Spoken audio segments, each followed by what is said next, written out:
utaachia daima mbele nyuma mwiko.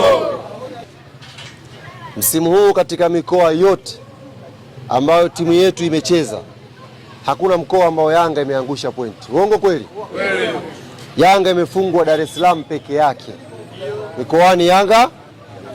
Sasa wana Tabora, msikubali nyie kuwa kwenye rekodi mbaya ya kuwa mkoa wa kwanza timu yenu mkoani ikakosa pointi.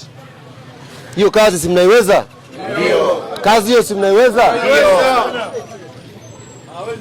Kutoka makao makuu, na alimwadokeza wenzenu pale tuliposimama, huku tumekuja kufata zaidi ya ushindi.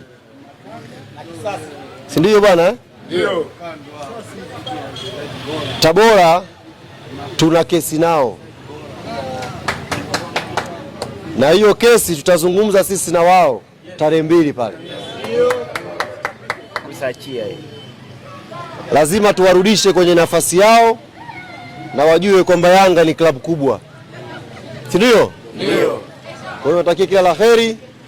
Nimezungumza na mratibu hapa, ikiwezekana jioni leo saa 10 wakati timu yetu ikiwa inacheza, tutafute eneo moja tukae tuangalie mechi kwa pamoja, si ndio? Mratibu atawapa taarifa hapa ni wapi tutakutana, hapo tutaangalia mechi pamoja, tutashangilia ushindi wetu wa leo, tukipanga mipango ya tarehe 2. Swali langu la mwisho, dabi inachezwa haichezwi? Asanteni sana.